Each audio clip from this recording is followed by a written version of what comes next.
Hey guys, welcome back to another video. It's me, Mashir's Cameraman, and today we're going to be ranking all of the X-Men films except for Deadpool 3. So we're going to be talking about ranking all of the X-Men films I've reviewed since July 1st up to this point, which is every single X-Men film post-2000, except for Deadpool 3 that hasn't released yet. But what we're going to be talking about today is we're going to be ranking them. I'm going to give a short reason why I'm putting it there. But if you want the in-detailed reviews, they're all from like 7 to like 20 minutes, I think. They're all scattered throughout my channel. I've been doing a video every day in July, so check all those videos out. And I'm so excited for Deadpool 3, so let's get into this video. In last place is going to be X-Men Dark Phoenix. I don't think this is a surprise to anyone. This is the worst X-Men film. I will say, I think there isn't much of a divide for what the best X-Men film is, but there's definitely a fight for what the worst one is. Because there's a lot of bad ones. Four in particular. And this is definitely down there. This film is really bad. It does everything wrong with the X-Men universe, because it began so well with First Class and Days of Future Past. And it kind of just throws all that away here because it tries to deal with the X-Men comics and do the Jean Grey plot, which never works on screen. So this film kind of just fails at everything it tries to do. So this film is just really bad. I do not suggest anyone watches it. When people mention this film, I kind of get sad on the inside because it's really bad, and they decide to introduce aliens, which is one of the most interesting decisions I've ever seen in television, ever. Yeah, this film was just really bad. I can't say more, simply because it really is just horrific. It's a crime. This film's really bad. Next up is going to be X-Men Origins Wolverine. I'll say this one probably isn't a surprise either. People think this one's pretty bad. I'll say it's funny bad. It's not actually that bad. It's boring. It really is boring, and the plot is really bad. I could not care about anything occurring in this movie. This film, I don't care about anything that actually happens during it. So I don't feel uncomfortable putting it here. I don't care about the character of this Wolverine. The film looks visually really bad, I'll also say. The claws look terrible. Some of the effects don't look good. The villain being Stryker for like the third film is also really boring. I don't like this version of Stryker specifically. I also don't like Sabretooth. The backstory isn't explained much. We don't need to know how he got metal claws. And I think the idea of Sabretooth being the villain and all this other stuff is kind of useless to X-Men. Like, what's the point of us knowing this? Oh, wow, we know this incredible thing. Oh, wow, I don't care, though. And I don't see how you could care about this plot, because it's just really boring. This film's just not very good. I really don't like it. I wish I could say I liked it more. I really do. But I don't. It was pretty bad. It just does a lot wrong. And it introduces Gambit, too. Like, I wish I could say I liked it, but I don't. Next up is going to be X-Men Last Stand. I'm going to make this one quick, probably. I just don't like this movie. It does a lot wrong. And I'll say it actually could have been interesting if they were having the debate of if mutants have to be cured. I think that actually could have been a very interesting debate that would be had in this film.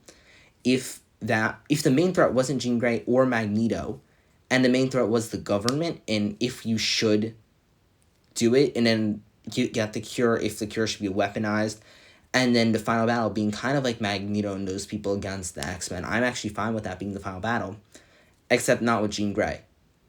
But I feel like that could have been a very interesting plot. And I think the cure is something that is never utilized as a plot point. I think the cure is kind of thought of as like a weapon, but it honestly could be the main villain of the film. Like, it could be a huge center point, and they never do that. So that's why this film's here. The cast is actually pretty solid, but besides from that, I have nothing else to say. And they kill off Charles Xavier and Cyclops in terrible fashion, and they have Jean Grey in this. Like, there's nothing redeemable. Next is going to be New Mutants. I don't think this was that surprising. I think some people would put this lower. I'll say I actually don't hate this film at all. I actually can tolerate it. I really don't hate New Mutants, actually, really. I think a lot of people really do hate it because they think it's boring. But I think that's in comparison to the films of the day. I think it's way better than those other X-Men films below it, the three I've already mentioned. Because it at least has a little bit of a plot, it has purpose, and it actually does present some cool ideas. I think it also does stuff with a cast that we've never seen before, and it also has a tolerable length.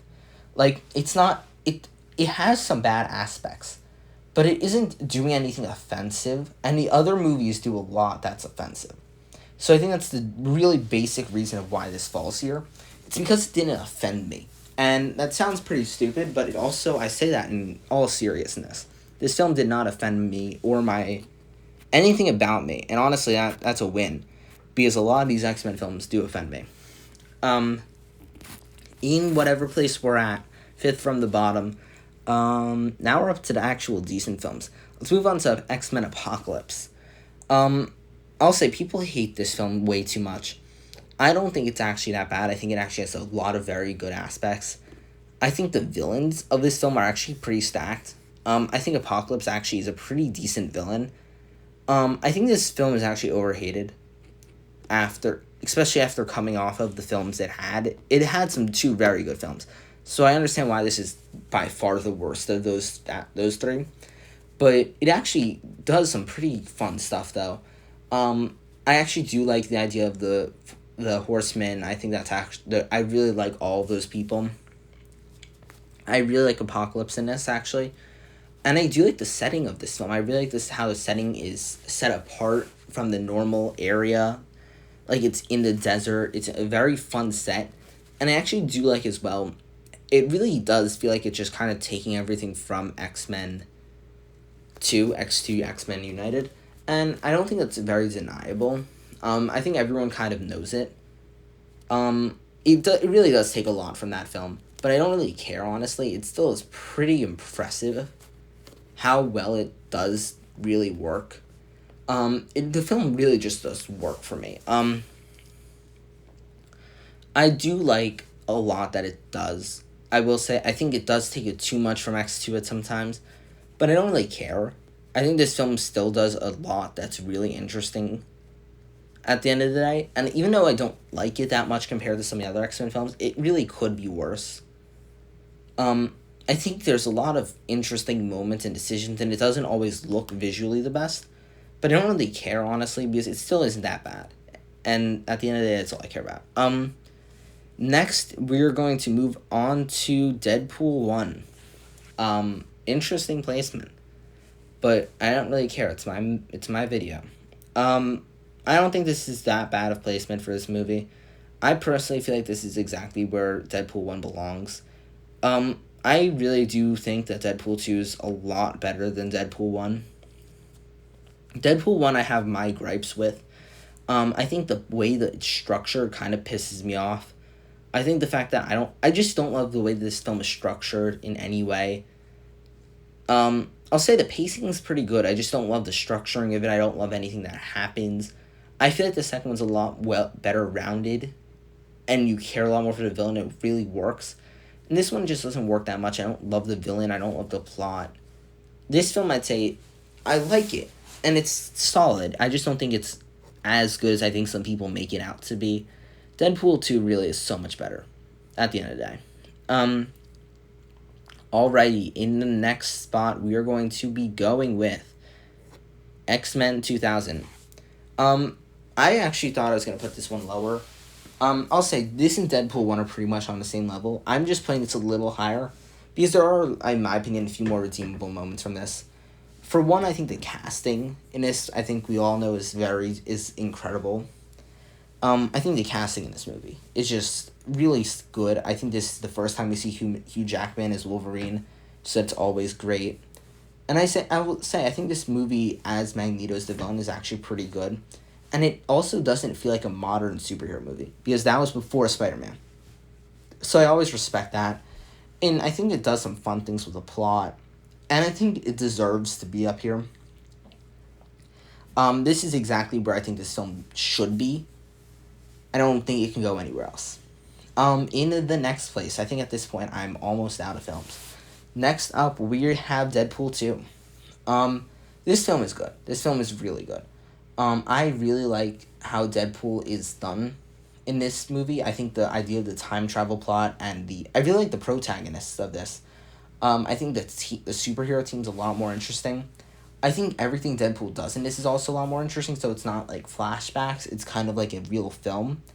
I really like the prison arc in specific, but I actually really like how the final battle is done. I really like how Deadpool has to go for the help of Colossus. I think Colossus is a lot better in this.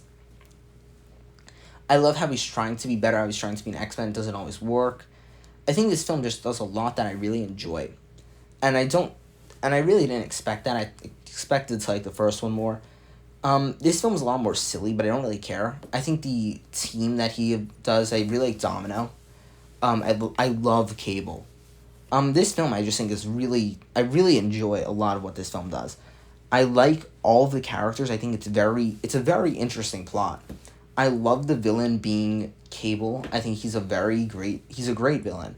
And I love all the heroes as well. I really like all the protagonists. I like the cameos in it. I'll say it actually did make me laugh a few times. I actually thought this was definitely the humor was stepped up in this one. And I liked all the characters. This film is pretty solid. Alright, I think we're in our top 5. We have X2, Logan, Wolverine, Days of Future Past, and First Class. In 5th place, we're going to go with The Wolverine. I will say I have a soft spot for this film. I could put this in 4th and put my 4th and 5th, but I think this is pretty much where it belongs. I love Japanese culture and stuff. I've said that many times. So I have a soft spot for this film, and I also think this is exactly where Wolverine should be. I love how Wolverine is in an environment that isn't his own, and he's in this environment that really fits his character. And I think all the villains in this are very good. I love a lot of the scenes in it. The scene when all the grappling hooks are going through them, I think, is done very well. And I don't love the main villain at the end, the big iron suit. But besides from that, everything prior to that, I think, makes this film so much better. It kind of covers up for that. I think the main love interest, I really like them on their adventures. I love the bullet train fight. I think the idea of Logan not having his healing powers is such a good plot point because it gives a threat to Logan. It's like, damn, you can die at this point. And I think it really makes the film a lot more interesting, makes it a lot more terrifying, I'd say. And yeah, I really enjoy this film. I will stand by that. I love this film. Alrighty. In 4th place is going to be X2. This film, I think, is overloved, actually. I personally don't love it. And I don't think it's bad. I just think the next 3 are better than it. And I think it's kind of just because I like the new X-Men cast more than I like the old one. I don't love Patrick Stewart as Charles compared to James McAvoy. Same with Magneto. I don't love this Magneto. I don't love this version of Stryker either. And I think the idea of there are some things in this film that I just don't love, that just kind of annoy me in ways that I just don't like some of it. A lot of this film I do like, though. I really like Bobby and Pyro in this. And I love how Bobby has to like deal with his own plot. I love Rogan Bobby, really. I love Logan in this. I'll say this film is really good. I just think the other ones are just better. But this film is still really good. In 3rd place, we have... I'm going to start getting done with these because I have very little to say about these. 3rd place is going to be Days of Future Past. The reason why this goes here, very simply, is it's worse than the other 2 above it. But it's a really solid film. It is another great X-Men film at the end of the day. I love seeing the all-star actors going together, and it feels like a comic book. How it's having 2 different eras of these characters come together. It's like the Thor, God of Thunder book almost. It has a very interesting villain. The time travel plot works. And I love how it's cutting from the past to the Sentinels in a overlooming threat. So it's always keeping you threatened and on your toes. And I really like it. Alright, this is going to be a little shocking. In 2nd place is going to be Logan. A lot of people put this as number 1. I can't deny that. In my opinion, First Class is better than Logan. And the reason why I think Logan goes here is I like it so much one, it just doesn't feel like a comic book film, I'd say. It feels a lot more like a Western. And it's really good, yes, but it does sometimes not work all the way. And it works as a great send-off for some of these characters. It does some very interesting things with the plot. But in my opinion, it does have some flaws. I don't think all the characters as compelling as I think some people want them to be. I think when some people watch this film, they're like, oh my god, all these performances are 10 out of 10. But again, we don't really get always the best understanding of why some of the things in this film happen. And this film is definitely shot the best. I can't deny that. But in my opinion, this film just doesn't work as well for me as First Class does. And I understand why this could be some people's favorite. But in my opinion, First Class works better. And First Class is my favorite because, very simply, this film is so good. I think the superhero campiness of this works so well.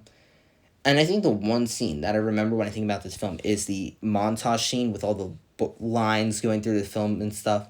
And the reason why I love that scene so much is because it feels like you're looking through the panels. It feels like a comic book. It does fun things with the plot. It doesn't feel the need to go to your favorite X-Men characters because it brings back Charles and Magneto, and it brings in this is really the best cast they've ever had.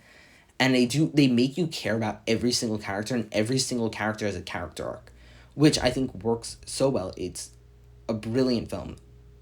I love pretty much everything about it, and this is why this film goes here. And yeah, I think that's all I have to say. Those are my X-Men film rankings. Thank you guys so much for watching this video. I'll see you guys in the next one. Bye, guys.